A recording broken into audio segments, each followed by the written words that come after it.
안녕하세요 여러분, 경찰행정학과 윤우석 교수입니다. 자, 오늘은 정신장애와 범죄 세 번째 시간입니다. 지난 시간까지 정신분열증, 망상장애, 그리고 기분장애, 그리고 불안장애에 대해서 설명을 드렸습니다. 이들 장애들은 결과적으로는 범죄와 일부 관련성이 있을 만한 심리적 상태를 유발하는 데 있어서 일정 부분 기여를 하는 것으로 보입니다. 다만 제가 말씀드렸다시피 정신장애 자체가 온전히 범죄라는 선입견으로부터 벗어나야 된다라는 부분을 말씀을 드렸었고요. 자, 오늘은 해리장애에 대해서 우선 논의를 한번 해보고자 합니다. 해리장애, Dissociative Disorder이라고 해서요. 해리장애는 개인의 중요한 기억을 회상하지 못하거나 자신의 정체감을 일시적으로 망각하기도 하고 전혀 새로운 사람으로 행세하기도 하는 다양한 형태의 증상을 의미한다고 합니다. 해리성 정체감 장애가 대표적인 해리장애라고 하고요. 해리장애는 크게 네 가지 종류로 구분이 되는데 우선 첫 번째가 해리성 건망증이라는 겁니다. 암네시아라고 해서 기억을 잃어버리는 거죠. 스트레스로 인해서 특정 순간의 기억을 잃게 되는 것을 해리성 건망증이라고 합니다. 두 번째는 해리성 둔주, 퓨그라는 건데 이건 뭐냐면 가출한다는 뜻입니다. 그래서 기억 상실을 하고 집을 떠나서 뭔가 완전히 새로운 사람인 것처럼 행사하면서 지내는 사람들을 해리성 둔주장애자라고 합니다. 드라마나 이런 데서 보면 간혹 이렇게 해리성 둔주를 보이는 사람들이 나타나기도 하죠. 그리고 세 번째는 최소 2개 이상의 뚜렷하게 구분되는 자아를 가지고 있는, 그리고 이 각각의 자아들은 독자적으로 작동하는 해리성 정체감 장애라는 게 있습니다. 그래서 영화 그 중에 아이덴티티라는 영화가 있어요. 1편을 보십시오. 2편은 망했습니다. 1편을 보면 굉장히 좀 오래된 영화긴 하지만은 그 영화 속에서 전형적으로 해리성 정체감 장애가 어떤 것인지를 보여주는 모습들이 나옵니다. 다음 4번은 자기 자신 셀프에 대해서 다른 경험을 하게 되는 이인화라는 것이 있습니다. Depersonalization Disorder라고 합니다. 이렇게 네 가지의 해리성 장애가 있고요. 당연히 생각해 보십시오.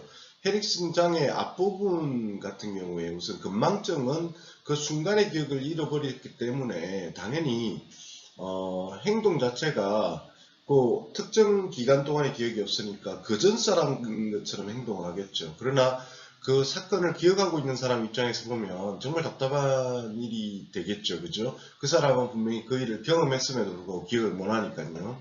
그리고 두 번째 해리성 둔주의 경우에는 더더욱 심각해집니다. A라는 사람으로 살다가 갑자기 B라는 사람이 되어 한마디로 기억을 잃어버리고 전혀 새로운 사람인 것처럼 살아가기 때문에 역시 성격적으로 어떤 변화 자체가 그 사람의 삶에 큰 영향을 미칠 수 있을 겁니다.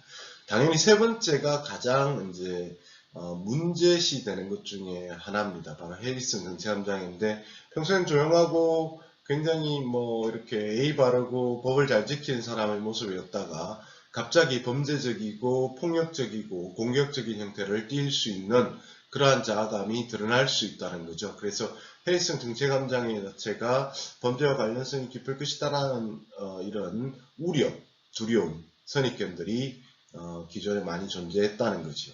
자, 그리고 자기 자신에 대해서 뭐 다르게 느끼는 이기나 장애는 잘못하면 자기 자신에 대해서 어떻게 자살이라든지 그런 나쁜 행동을 취할 수도 있는 그런 문제점을 가질 수 있을 것으로 이렇게 우려되고 있습니다. 해리장애에서 해리성 건망증에 대해서 이야기해 봅시다.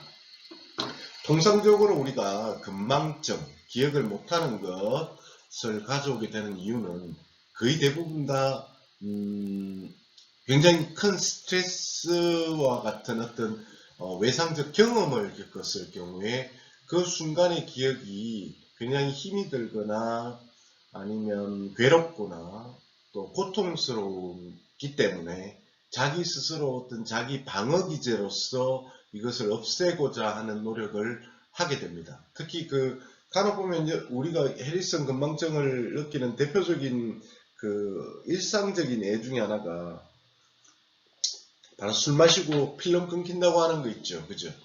여러분들도 혹시 술 마시고 필름 끊겨 보신 적 있나요? 이게 술을 본인의 주량보다 많이 마시게 되면 뇌 활동 자체가 굉장히 둔해지고요. 그리고 그 순간순간의 기억들이 단편적으로 남게 되고 그 연속적인 스토리가 전혀 기억이 나지 않습니다. 그리고 아침에 일어났을 때 굉장히 머리가 아프고 그 전날의 기억이 전혀 잘 생각이 나지 않는 그런 상태가 올 수 있죠. 그게 대표적인 해리슨 건망증을 일상적으로 우리가 경험해 볼 수 있는 경우입니다. 근데 가능하면 술 마시고 필름 끊길 정도까지 술 마시면 안 돼요. 그죠? 그러면 실수를 할 수가 있습니다. 특히 남학생들 같은 경우에 뭐 폭력 행동을 취하기도 하고 또 뭐 이렇게 남녀 공이 또 이렇게 친구한테나 가족들한테나 혹은 뭐 사랑하는 사람들한테 이렇게 인생에서 굉장히 보이지 말아야 될 행동들을 보이기도 합니다. 그죠? 뭐 토하거나 뭐 변을 보거나 막 이런 식으로 굉장히 나쁜 행동, 나쁜 건 아니죠. 이건 술을 먹었기 때문에 나타나는 행동입니다. 본인은 기억을 못 합니다. 그죠? 그리고 말 자체를 하지 말아야 될 말을 하게 돼서 상대방을 아프게 하는 경우도 발생할 수 있습니다. 기본적으로 해리슨 건망증 같은 경우에는 대부분의 경우 기억 상실은 사랑하는 사람의 죽음을 목격하는 경우나 또 그 같은 어떤 외상적 경험이 후속되는 일정 기간 동안 발생하게 됩니다. 그죠? 그래서 모든 사건에 대해서 그 스트레스 받는 동안에 어떤 특정한 사건을 선택적으로 망각합니다. 잊어버리게 되는 거죠.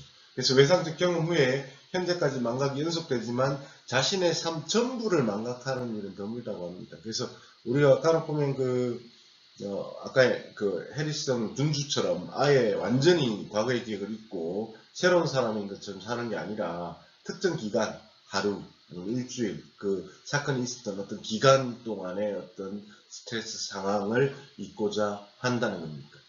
그리고 이 건망증의 기간은 단 몇 시간에서부터 몇 년에 걸쳐 지속될 수 있다고 하고요.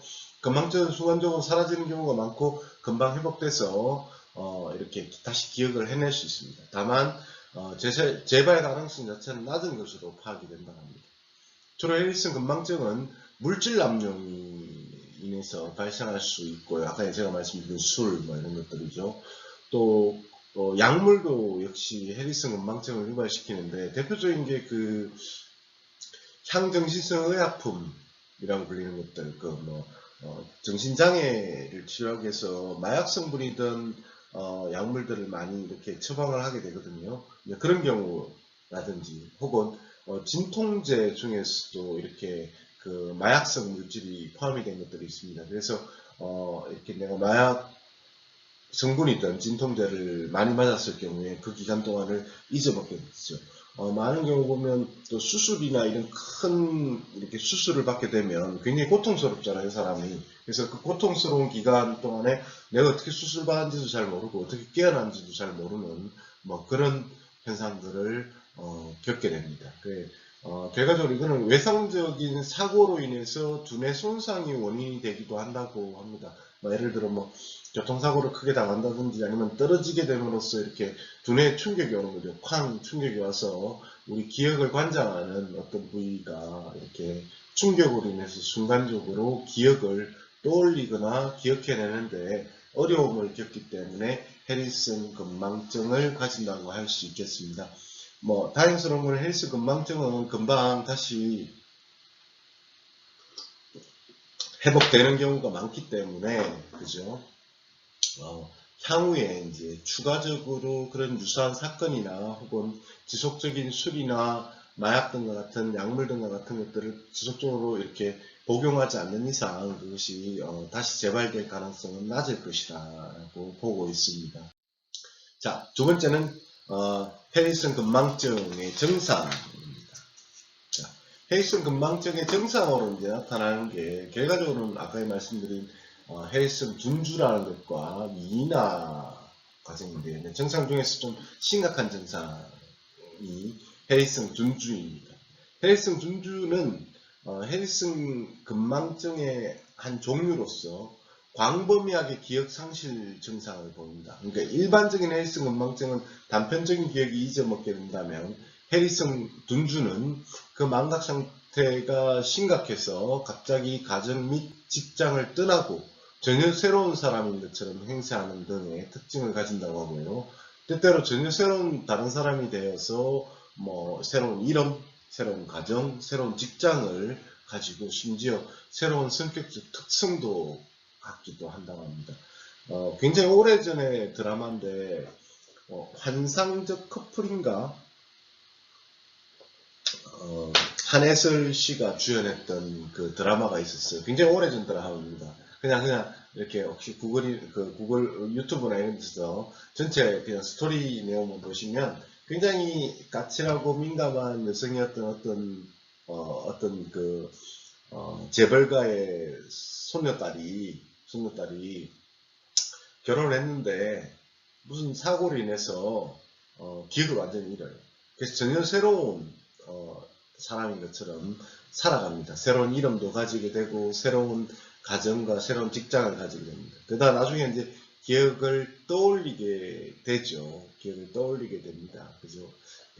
그래서 나중에는 이제 다시 제자리로 돌아가게 되고 뭐 그때 해리슨 둔주 기간 동안에 있었던 가족과의 기억을 또 떠올려서 다시금 뭐 이전에 그 어떤 생활을 정리하고 돌아가게 되는데 일정 부분은 해리슨 둔주적 증상을 보이는 것으로 파악이 됩니다. 그죠?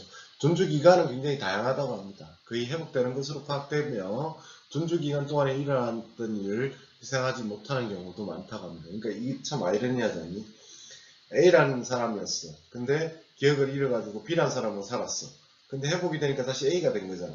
그래서 B라는 시간 동안에 있었던 기억들을 잃어버리는 경우도 많다고 한다는 거죠. 그래서 기억력이 건망증이 A를 잃었다가 B를 잃고 이런 과정을 겪게 된다는 거죠. 우선 해리슨 둔주는 통상 심한 스트레스, 자연적 재해나 전쟁, 부부간의 심한 다툼 등을 겪은 후에 발생하는 경우가 많다고 합니다. 역시 마찬가지로 해리슨 건망증의 일반적인 그냥 현상이죠. 뭐냐? 그 외상이 있거나 큰 사건, 스트레스를 주는 어떤 일들이 발생하게 되면 해리슨 장애를, 건망증 장애를 가지고 올 수 있게 된다라고 합니다. 그리고 그 다음 해리슨 건망증의 또 증상 중에 하나가 이인화라는 건데, 일반적으로 해리슨 장애는 또 아니라고 이야기하는 경우도 있어요. 근데 이게 뭐냐면 자기 자신에 대한 지각이나 경험이 심하게 파괴되고 바뀐 증상이라고 합니다. 일반적인 해리슨 장애와 달리 기억 상실 증상이 없대요. 원래 해리슨 장애가 되려면 기억 상실이라는 게 기본적으로 있어야 되거든. 근데 이인화는 기억 상실이 있진 않아. 다만 자기가 좀 다르게 보이는 거야. 그래서 해리슨 장애 자체가 어차피 본인의 본 모습으로부터 벗어난 혹은 잊어버린 것이기 때문에 이인화 장애도 해리 장애 속에 이렇게 들어와 있다는 거죠. 분류 속에. 그러나 건망증 증상은 없다라는 겁니다. 자, 이인화 장애는 자신의 팔과 다리가 현재와 매우 달리 크게 보이거나 작아져 보인다는 거. 이렇게 여러분 손을 이렇게 쳐다보세요. 커 보입니까? 작아 보입니까? 제 손 워낙에 커가지고 거울 보면 제 얼굴도 억수로 커 보이고 그죠. 평소에는 제가 저 혼자 거울 보면 얼굴이 별로 커 보이지 않는데 옆에 사람이 있으면 제 얼굴이 커 보이더라고요. 비교죠, 그죠? 이인화가 아닙니다. 하여간 그렇게 보이고 이인화 증상 중에 하나가 바로 자기가 자기 스스로 몸 밖으로 이렇게 나와서 뭔가 자기 본인의 몸과 일정 수준 거리를 두고 자신의 육체를 바라보는 듯한 느낌을 가지는 경우가 있다고 합니다. 근데 이게 결과적으로 뭐 영혼이다 막 이렇게 표현하는 경우도 있어요. 우리 영혼이 이렇게 자기 몸을 이렇게 빠져나가는 경험 뭐 이런 거죠. 그 마블의 그 영화 뭐죠? 그 마법사 나오는 거 거기서 그런 장면들 이인화 장면들이 나오잖아, 그죠?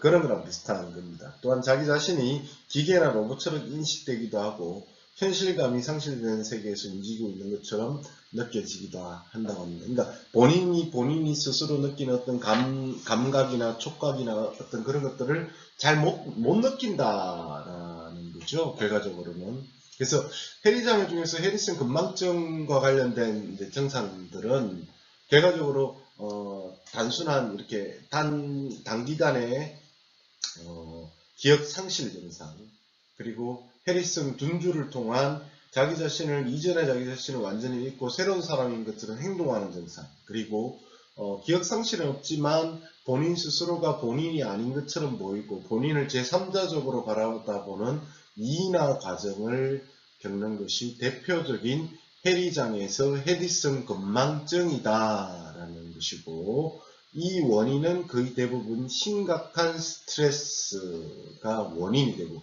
그러니까 심각한 스트레스를 제공한 어떤 사건이겠죠. 결과적으로는 사람이 가만히 있는데 스트레스를 받지는 않을 거예요. 그죠? 뭔가 일이 있기 때문에 그것 때문에 스트레스를 받았을 것이다 라고 이해하는 게 맞을 것입니다. 그래서 해리슨 건망증 증상은 그러한 스트레스 상황이 어느 정도 치유가 되거나 어느 정도 잊혀지면 다시 예전의 모습으로 돌아올 가능성이 크고, 그리고 재발될 가능성은 상당히 낮은 것으로 파악되고 있습니다.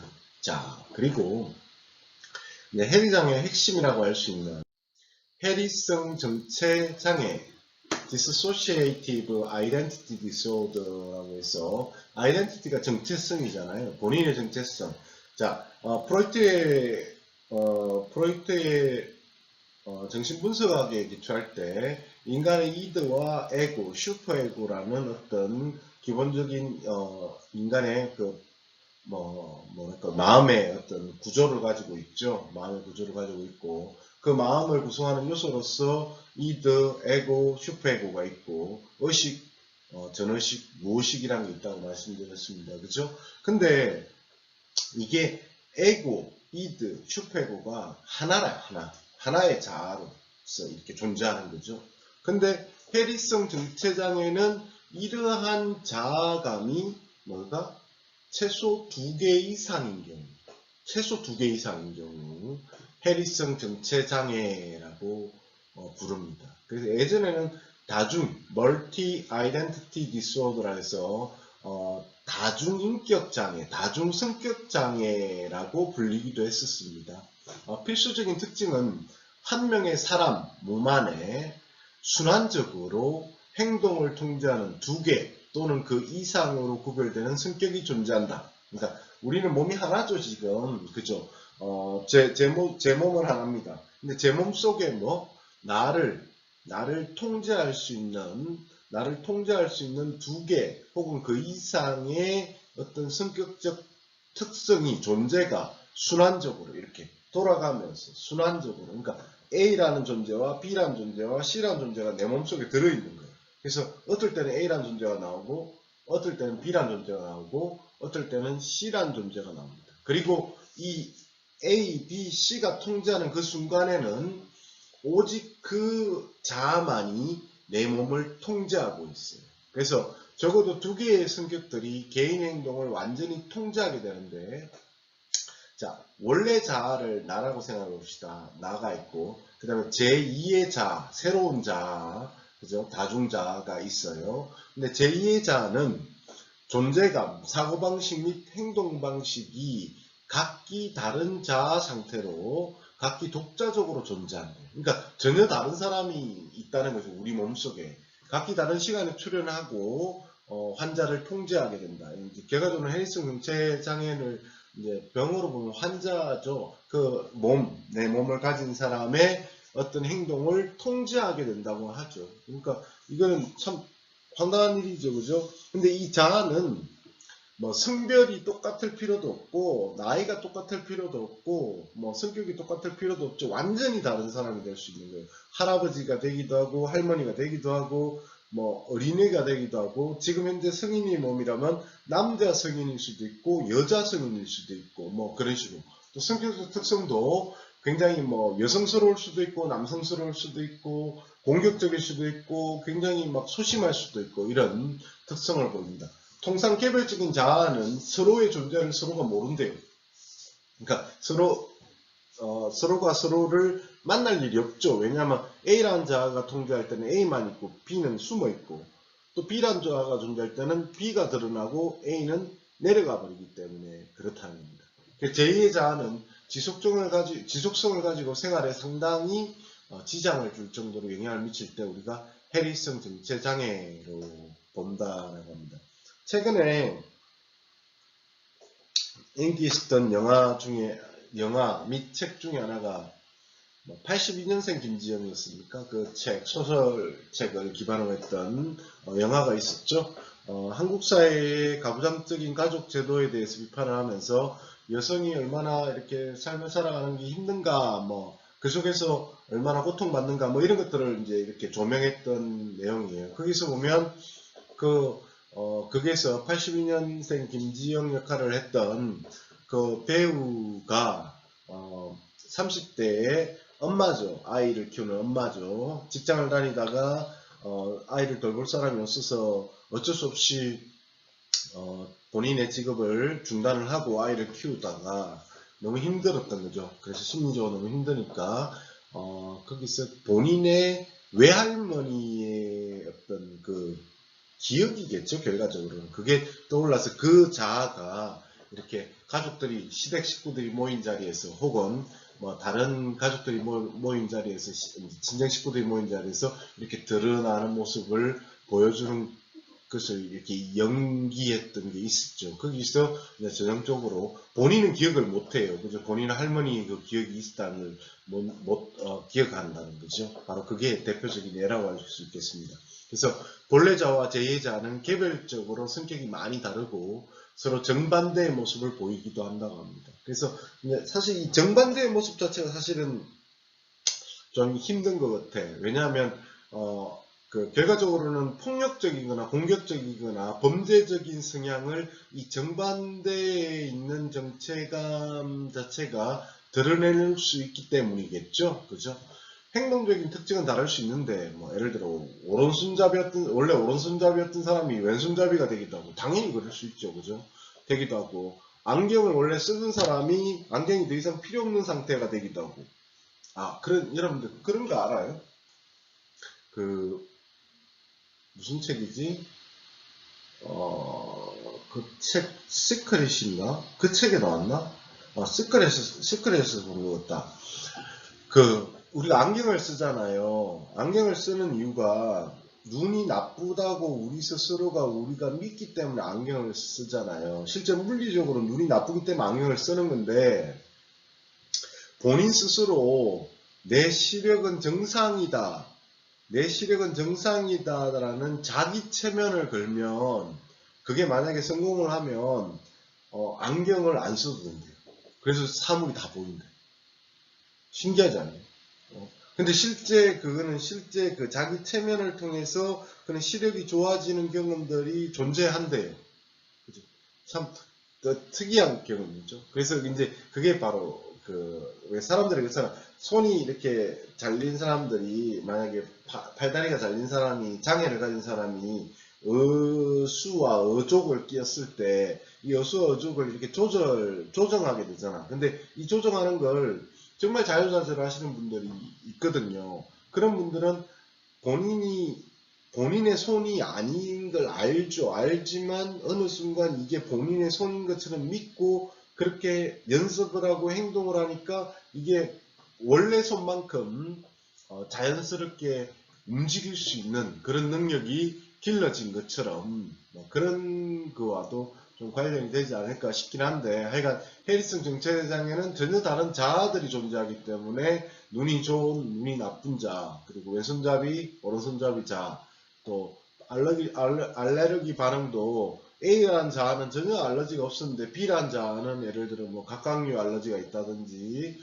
또 꽃가루 알러지가 있다든지 이런 식으로 해서 그렇게 반응을 할 수도 있다는 거지. 특이하죠, 그죠? 스트레스나 환경적 자극에 의해서 성격 변화가 일어나고요. 보통은 남성보다는 여성에게서 무려 3배에서 9배 정도 많다고 합니다. 뭐 좀 심하게 얘기하시는 분 거의 95% 이상은 여성이다 이렇게 얘기를 합니다. 해리슨 정치장애를 겪는 환자는 회복이 어렵고 우울증, 경계성 성격장애 및 신체형 장애를 겪는 경우가 많다라고 합니다. 그리고 해리슨 정체장애를 겪는 환자들은 두통, 물질 남용, 공포증, 환각, 자살 생각 및 자아 행동을 하는 경우도 많고요. 기억 상실과 이인화 장애와 같은 다른 해리 장애를 수반하는 경우가 많다고 합니다. 좀 더 일반적인 해리 장애보다 좀 더 심각한 그리고 다른 종류의 정신장애도 같이 겪게 되고 행동적인 문제 또한 자살과 같은 자해 행동 이런 것도 일어난다. 자, 자살이나 자해 행동을 해리 정체장애를 겪는 분들이 하는 이유 중에 하나로 설명하는 논리가 뭐가 있냐면 결과적으로 우리 몸은 하나의 자아만 원합니다. 그렇겠죠. 근데 만약에 복수의 자아가 우리 몸을 차지하고 있다고 생각해 보세요. 그러면 A라는 자아는 B라는 자아를 없애고 싶겠죠. 그렇잖아요. 근데 A라는 자아가 B라는 자아를 없앨 수 있는 방법은 뭐예요? 자아를 없앨 수 있는 방법은 결과적으로 본인을 죽이는 수밖에 없는 거죠. 그러니까 이게 아이러니한 거야. 지금 뭐 이렇게 우리가 보면 바이러스나 뭐 이런 거에 의해서 그 전염병이 돌게 되면 우리 몸이 우리를 보호하기 위해서 면역 기능을 발동시키죠. 예를 들어 뭐 염증 반응을 일으키거나 몸에 염증 반응을 일으켰을 때 예를 들어 그것을 치료하기 위해서 과도하게 열을 나게 해서 그 면역 물질을 분비하거나 과도한 면역 물질을 분비하거나 혹은 몸을 체온을 높여가지고 열을 나게 해서 그런 바이러스나 이런 것들을 세균을 죽여 없애려고 노력을 하거든요. 근데 문제는 뭐냐면 너무 열을 많이 내니까 오히려 내 몸에 있는 원래 있던 세포가 죽어버리는, 그래서 면역 질환으로 오히려 사망에 이르는 뭐 그런 현상들이 일어나는 거잖아. 그거랑 비슷한 거예요. 그래서 해리슨 정체장애는 본인 스스로 A라는 자아와 B라는 자아가 존재하는 걸 잘 몰라요. 그렇지만 자기들끼리는 A, B가 어느 정도 깨닫고 있겠죠. 뭔가 새로운 나가 있다는 걸. 그렇죠. 나는 모르고 있지만. 그래서 서로 싸우는 그런 현상이 일어날 수도 있다라고 합니다. 그죠? 해리슨 정체장애 원인. 자, 이게 이제 이슈가 되는데, 기존에 이제 서양학자들이 해리슨 정체장애를 연구하기 이전에, 정신과 의사들이 해리슨 정체장애라는 것을 연구하기 이전에 우리는 해리슨 정체장애를 뭘로 이해했냐면 종교적으로 봤어요. 그러니까 신이 들었다라고 봤죠. 그러니까 동양 사상에 따르면 신을 받았다, 신내림을 받았다라고 봤고요. 서양 사상에 따르면 뭐 역시 신내림과 비슷한 그런 거죠. 마녀, 위치가 되는 거죠. 그래서 어떤 그 새로운 자아를 통해서 종교적 의식을 하거나 하는데 이런 현상을 보인다고 합니다. 근데 실제 보면 그 무속인 우리 지금 우리나라 기준으로 치면 이제 무속 신앙 신내림을 받았다는 분들이 전형적으로 해리슨 정체장애의 증상을 보입니다. 증상을 보이는데 이분들은 그냥 그게 신내림이라고 믿는 거죠. 그래서 본인 A라는 상태에서 푹을 치거나 장구를 치거나 아니면 이렇게 방울 소리를 들리게 하면 그 이제 새로운 자아가 이렇게 나오게 되죠. 그래서 그 새로운 자아가 나와서 무슨 이야기를 하게 됩니다. 그죠? 그래서 그거 자체를 통해서 점을 친다고 하는데, 그죠? 서양학자들의 관점에서 봤을 때 이건 병이었던 거죠. 그래서 이제 그게 좀 다른 관점입니다. 실제 그 무속인들 중에 거의 대부분이 여성이시죠. 그래서 해리슨 정체장애 대부분은 여성이라는 연구 결과로 봤을 때 이게 병이다라고 이야기하는 게 맞는 건지, 또 아니면 정말 그런 사회적 현상이 있는 건데 우리가 그냥 현대 과학으로는 그냥 병으로 치부하는 건지 좀 논란이 있죠. 당연히 무속신앙을 믿거나 무속인이신 분들은 우리가 왜 해리성 정체장애자냐, 우리가 왜 병자냐, 다 신이 존재하시고 이렇게 다 있는데 무슨 소리냐 이렇게 말을 할 거고요. 정신의학자 입장에서는 그들 스스로가 그렇게 믿는 거다, 잘못 믿는 거다라고 얘기를 합니다. 그 한 해가 뭐냐면 해리성 정체장애를 겪고 있는 사람을 치유하려면 결과적으로는 체면을 통해서 제2의 자아를 불러내야 됩니다. 그래서 제2의 자아와 원래 있던 자아를 서로 소통하게 해줘야 돼요. 그래서 통합시킨다고 하거든요. 즉 한마디로 제2의 자아를 없애버리는 거야. 어떻게 보면. 그런데 실제 그 신내림이나 혹은 신을 불러내는 의식 자체도 그런 체면상을 만들 때의 그 라인, 그 어떤 비트 이런 것처럼 똑같이 뭐 이렇게 종을 울리거나 북을 치거나 장구를 치는 작업들이 있다는 거예요. 그래서 새로운 정체감을 끄집어내는 그런 작업이 있죠. 그래서 그런 측면에서는 좀 유사하다고 합니다. 그 똑같은 현상을 유발시킨다는 측면에서 봤을 때. 그러니까 정확하게 어떤 것이 맞는지 모르겠습니다만은 우선 여기서는 과학적으로 접근을 해야 되니까 종교론적으로 접근하는 게 아니죠.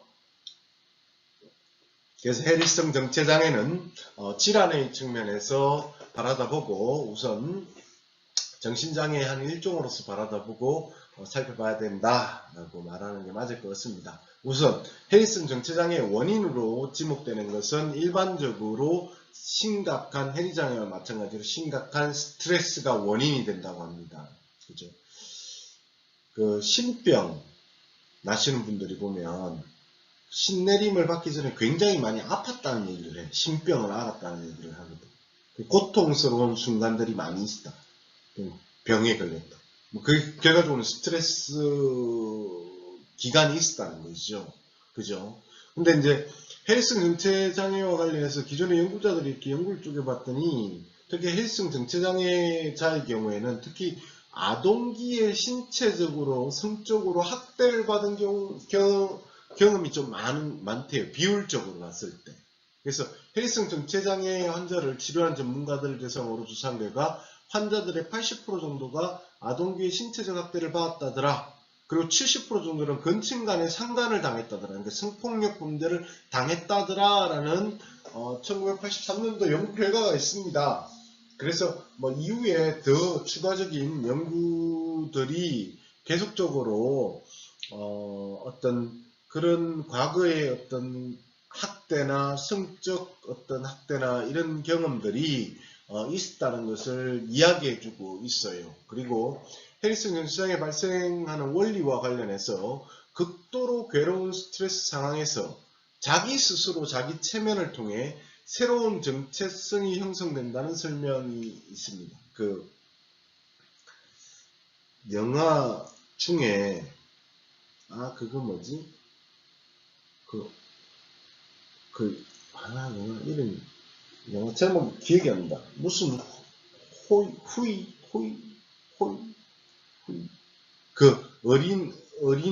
그 어린아이가 납치를 당했는데 범죄자들한테 납치를 당했어요. 납치를 당했는데 얘를 이제 돈을 받고는 얘를 죽이기로 했는데 안 죽이고 얘를 자기들 자식들 키웁니다. 그죠?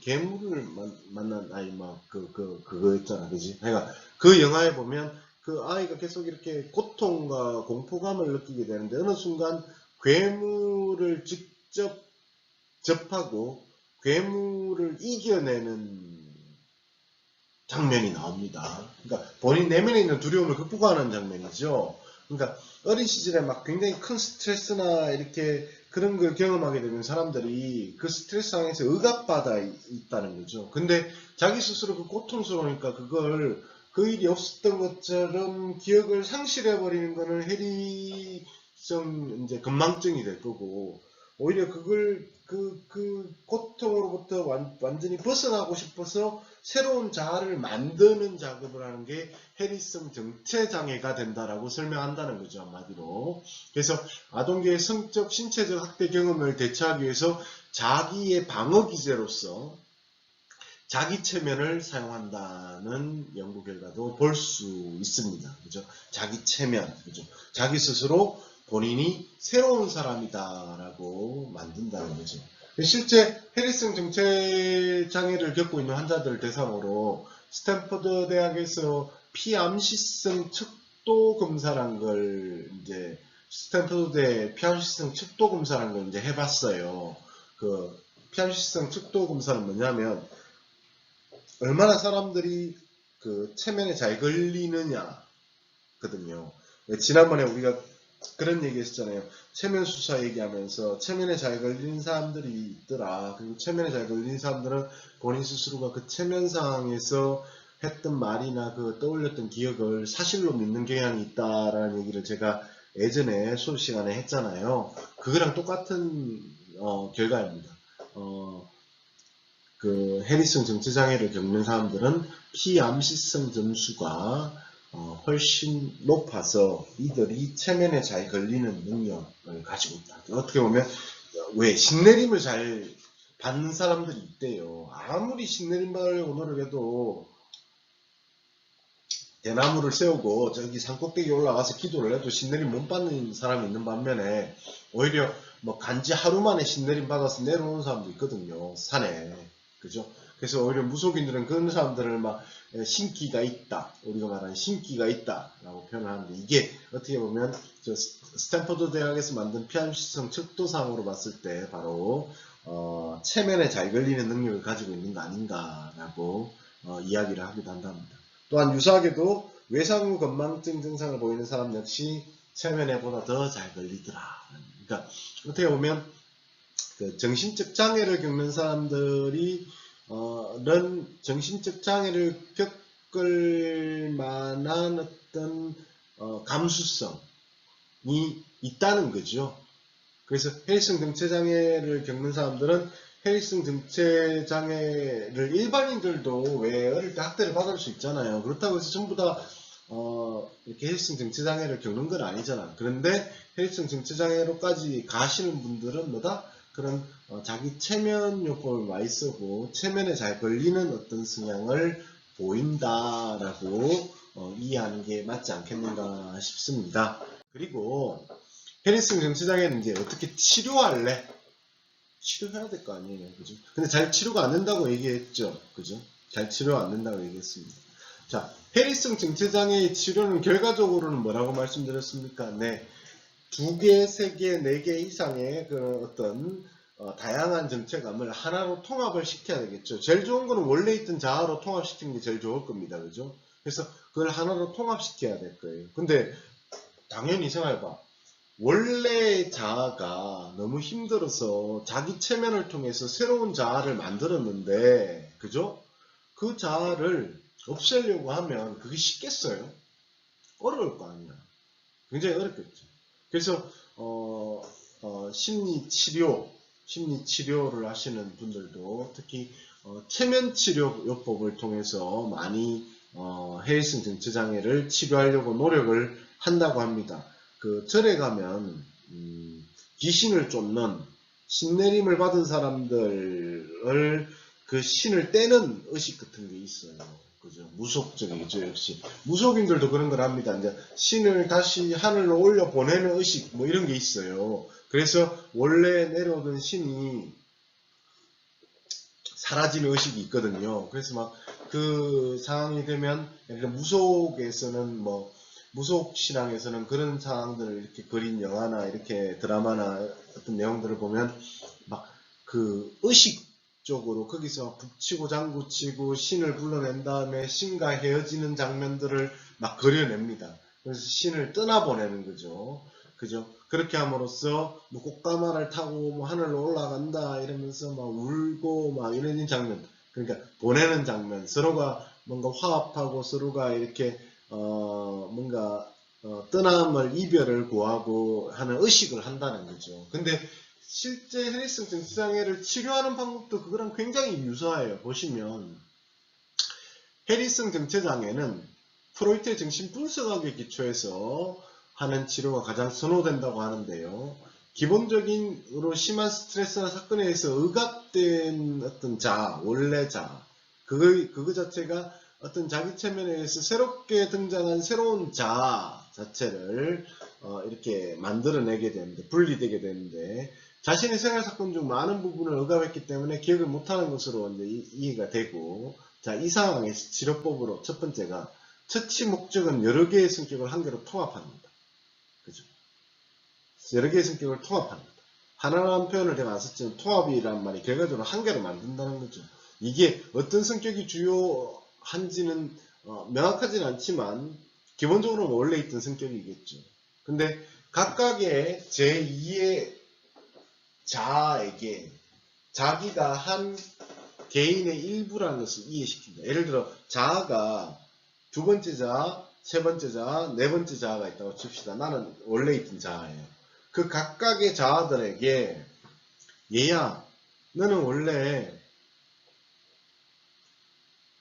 뭐 A란 사람이야 라는 걸 인식시켜줘야 돼요.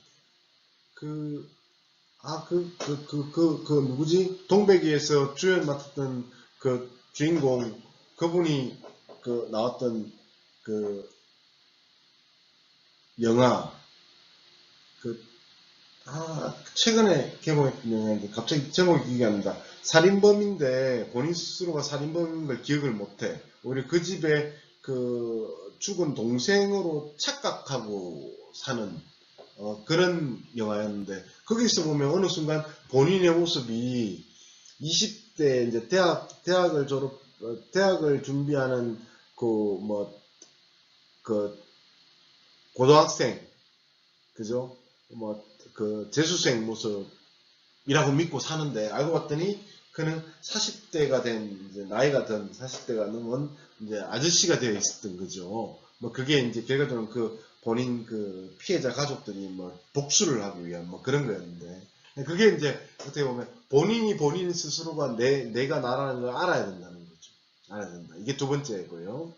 세 번째는 치료자는 단지 편의를 위해서만 제2의 자의 이름을 사용해야지 완전한 하나의 인간으로서 행위에 대한 전반적인 책임을 나누어지지 않는 별개의 독자적인 성격의 존재로서 제2의 자를 부르면 안 된대요. 그러니까 그냥 편의적으로 A, C, B, C라고 부르는 거지, B는 B고 A는 A고 얘는 완전 독립적인 존재다라고 인정하면 안 돼요. 그냥 그렇게 편의적으로 착각하는 거예요. 본인은 그냥 A예요. 그냥 B라고 본인이 생각하는 거지 본인은 원래 A예요. 이렇게 착각하게 만들면 안 됩니다. 그리고 모든 제2의 자아를 공평하게 그리고 공감의 자세로 대해야 된다고 합니다. 당연히 A만을 강조하면 안 된다 이 말이죠. 공평하게. 그럼 화나면 B라는 자아가 도망가버려요. 치료받기 싫다 이러면서. 그리고 치료자는 제2의 자아들 간의 공감과 협동을 격려하고, 자, 둘이 합쳐보자. 야, 둘이 하나야 원래. 이렇게 합치는 작업들을 한다는 거죠. 좀 웃기지만. 그리고 제2의 자아를 만들게 한 원인이 될 수 있는 아동기의 어떤 외상, 스트레스에 대해서 부드럽고 지지적인 것을, 그랬던 경험이 있군요. 참 안타깝습니다. 아이고, 좀 좋겠습니까? 이러면서 치료해주는 듯한 모습. 그래서 결과적으로 이 과정들은 A란 자와 B란 자를 하나로 없애버린다는 거죠. 결과적으로 하나로 통합시키니까 다른 존재하지 않던 자아가 없어져 버리는 그 작업을 위한 연출인 거죠. 연출. 그래서 그걸 통해서 치료를 하는 거죠. 치료. 해리슨 정서장애를 겪게 되면 당연히 인간이 원래의 삶을 살아가는 것 자체가 너무 힘들어질 거 아니에요. 그러니까 당연히 그러한 힘든 상황부터 벗어나게 하려면 하나의 자아로 살도록 만들어줘야 될 거 아니에요. 참 아이러니하다, 그죠? 해리슨 정치장애가 일어난 이유가 어린 시절의 학대나 성적인 학대 때문에 일어난다고 기존의 연구자들이 얘기를 해서 그것 때문에 자기 체면을 통해서 제2의 자아를 만들었는데, 그 제2 자아를 통해서 기존에 있던 자아가 너무 힘드니까 제2 자아를 통해서 좀 행복해지려고 도망을 나온 건데, 결과적으로 해리슨 정치장애를 치료하려면 기존에 있던 자아로 다시 돌아가야 되는, 어떻게 보면 돌아가야 되는, 그죠? 그렇다고 치료자가 완전히 새로운 자아를 만들 수는 없는 거잖아요. 그죠? 그러니까 결과적으로 돌아가야 하는 거잖아. 아니면 기존에 있던 자아를 죽여버리고 새로운 자아를 그냥 그대로 살릴 수는 없잖아. 그러니까 그런 좀 아이러니한 상태인 것 같아요. 이게 하여간. 자, 여기까지가 해리장애와 관련된 내용이었습니다. 정신장애와 범죄 관계에서 해리장애, 건망증, 그리고 이이나 해리성 둔주, 그리고 해리성 정체장애에 대해서 이렇게 쭉 설명을 드렸고요. 자, 마지막으로 충동조절장애까지만 이야기 드리고 정신장애와 범죄는 마치고자 합니다. 충동조절장애. 이거 우리 사이코패스에서 보면 거의 대부분의 사이코패스 또 엔타이소셜 퍼스널리티 디소더 반사회적 성격장애에서도 충동조절이라는 게 나왔죠. 충동조절장애라는 게 impulsive disorder이라고 해서 본인 스스로의 어떤 충동을 이겨내지 못하는 겁니다. 이게 분노조절장애, 이거와도 비슷한 경향성이라고 볼 수 있겠습니다. 보면 본인의 마음에서 일어난 어떤 감정에서 일어난 충동이라고 적었네 내가? 잘못 적었다. 제가 수정하도록 하겠습니다. 충동조절장애입니다. 충동. 왜 저렇게 적어놨지? 멍청해. 그죠? 자, 충동조절장애입니다.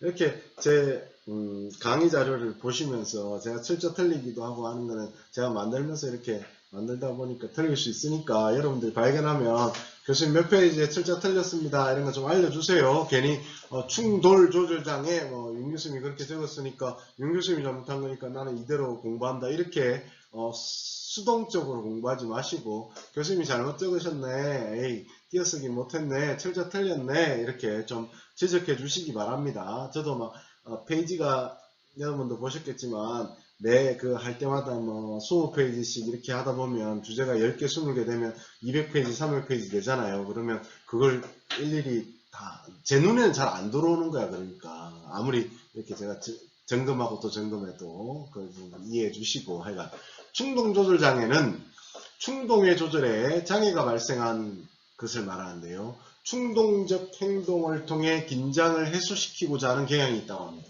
그러니까 결과적으로 충동이 일어나면 사람을 해소시키고 있죠. 저도 충동적인 성향이 좀 있는데 뭐냐면 자꾸 떠나고 싶어요. 자꾸 어디로 떠나고 싶어. 놀러도 가고 싶고. 그래서 진짜 마음으로 이렇게 떠나고 싶어서 훌쩍 떠나본 적도 꽤나 있습니다. 물론 다시 돌아옵니다. 수업 찍어야 될 거 아이가. 그죠? 먹고 살아야 되니까 돌아오긴 돌아옵니다. 근데 너무 충동적으로 행동하면 안 되죠. 근데 DSM-4나 DSM-5에서 충동 조절 장애로 병적 도박, 절도강, 방화강, 간헐적 폭발성 장애, 발모강, 약물 의존, 성도착증 등과 같은 것들이 전형적인 충동 조절 장애라고 하고요. 기타 비전형적인 충동 조절 장애를 포함하는 심신장애 현상 등이 있다고 이야기를 합니다. 자, 충동 조절 장애는 자기 자신이나 타인에게 해가 될 만한 행동을 하려는 충동 욕구, 또 유혹을 억제하지 못하고 충동적인 행동을 저지르기 전까지 긴장감이나 각성 상태가 고조되다가 일단 행동으로 옮기고 나면 쾌감이나 만족감 또는 긴장으로부터 해방감을 느끼게 된다. 그러니까 결과적으로는 충동이 일어났을 때, 왜 우리가 충동이 일어났을 때 쇼핑 같은 거 예를 들어 사고 싶어 이러면 계속 그거 사고 싶죠. 카드 그죠? 카드 있으면 사죠. 근데 사실 카드로 결제하면 고통이 오죠. 그렇잖아. 카드는 빚입니다. 지금 현금을 안 쓴다고 해서 돈을 안 쓴 게 아니죠. 이미 카드 빚으로 잡힌 건 카드 값으로 잡힌 건 빚이죠. 그러니까 결과적으로는 이게 참 아이러니한 게 직장인들은 카드 공제란 게 있어요. 그래서 카드를 많이 쓰도록 이렇게 우리가 이렇게 좀 뭐랄까 권장을 하죠. 그리고 사실은 정부 입장에서도 카드를 쓰는 게 권장이 될 수밖에 없습니다. 왜냐하면 카드를 쓰면 자영업자들의 소득도 명확하게 드러나고 또 일반 직장인들 입장에서도 소득에서 얼마나 쓰는지를 알 수 있기 때문에 굉장히 서로가 서로 다 통계가 드러나기 때문에 좋단 말이야. 정부 입장에 특히 세금받기도 좋아. 그러다 보니까 카드를 쓰는데 사실은 카드 쓰는 건 굉장히 안 좋다고 합니다. 그냥 현금을 쓰는 게 제일 좋아요. 왜냐하면 여러분 생각해봐. 카드로 10만원짜리를 살 수 있죠. 3개월 할부로 4개월 할부로. 근데 현금으로 10만원을 낼 때는 현금 10만원을 지갑에서 꺼내는 과정이 필요합니다. 그 10만 원을 세야 돼, 이렇게.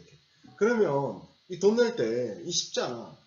그 여러분들 그 친구들하고 혹은 뭐 애인들하고 이렇게 맛집 탐방 이런 거 가신다 치면 뭐 서너 명 가서 먹으면 막 돈이 10만 원 뭐 이렇게 막 돈이 나오잖아. 근데 그걸 카드로 결제하면 그 크기가 얼마인지 잘 몰라요.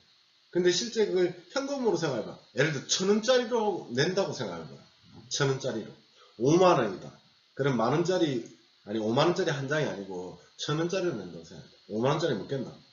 1,000원짜리 50장 셀라야 되는데 힘들잖아. 그죠? 그래서 이런 그 충동, 나한테 피해가 고통이 되는 걸 알지만 그걸 하고자 한다는 거죠, 사람들이. 그죠? 그래서 특히 뭐 쇼핑 중독, 엄마들이 쇼핑 중독 많이 겪고 계십니다. 쇼핑 중독. 또 아빠들은 또 무슨 중독이 있지? 그 차를 바꾸고 싶어 하는 충동을 가지신 분들도 있습니다. 그래서 차를 거의 뭐 1년에 한 번씩 바꾸시는 분들도 있어. 저는 개인적으로 차를 그렇게 빨리 바꾸는 사람들, 사실 이해는 안 갑니다. 그죠? 차만큼 감가상각이 빨리 되는 것도 또 없거든. 돈 대비. 물론 다른 것도 감가상각이 많이, 물건은 감가상각이 많이 돼요, 여러분. 쇼핑하는 그 순간 그거는 무조건 감가상각 마이너스 10%예요. 사는 순간 10%예요. 1년 지나면 뭐 20%, 30%, 2년 지나면 더 떨어지고 5년 지나면 거의 50% 이상 떨어지죠. 예를 들어 차값이 5천만 원이라고 쳐봐. 그게 5년 뒤에 2,500만 원 된다고 생각해봐. 그럼 매년 500만 원씩 까먹는 거야. 그리고 5천만 원일 때 들어갔던 그 보험료, 그리고 기름값, 기름값, 차 타면 기름값 들어가는 거니까. 그것도 차를 유지하기 위해서 광 내고 5천만 원짜리 차면 예를 들어 많이 닦아줘야 될 거 아이가. 그러면 손세차도 시키고 그지? 자주 세차로도 가고 이러잖아. 그러니까 어떻게 보면 본인이 그런 걸 소유하는 것 자체는 굉장히 바보같이. 그래서 사실은 돈을 벌고자 하면 카드를 없애고 차를 사면 안 된다라고 얘기합니다. 물론 저처럼 이제 나이가 들고 이런 사람들이야 어쩔 수 없이 카드와 차가 있지만, 여러분들은 직장 잡으면 절대 카드와 차를 사지 마라. 언제까지? 종잣돈이 모을 때까지. 그리고 그 종잣돈을 어디다 투자해야 돼? 차를 투자하면 안 돼. 특히 사회초년생들 본인의 연봉과 전혀 상관없이 비싼 차 이런 거 사면 무조건 충동 조절장애가 됩니다. 그죠? 본인의 경제적 수준에 맞게 사야 돼. 연봉 기준으로 치면, 여러분 연봉 기준으로 치면 연봉의 30% 정도가 딱 맞는 차래. 예를 들어 연봉이 3천만 원이다. 그럼 30%는 얼마야? 900만 원. 근데 보통 연봉이 3천만 원인 사람은 차를 얼마짜리 삽니까? 3천만 원짜리 사잖아. 그러니까 고통스럽지. 할부 갚으려면. 그걸 안 샀으면, 적금을 넣었으면 훨씬 종잣돈을 많이 모았을 건데.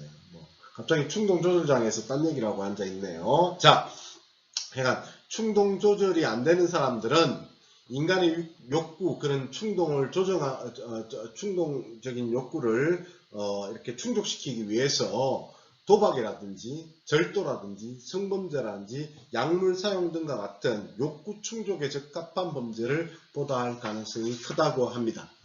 자, 여기까지가 정신장애와 범죄에 대한 기본적인 설명이었습니다. 자, 제가 정신장애를 명확하게 진단하고 치료하고 하는 그런 정신의학자가 아니잖아요. 그죠? 그래서 일반론적이고 쾌괄적인 내용을 설명을 드렸고요.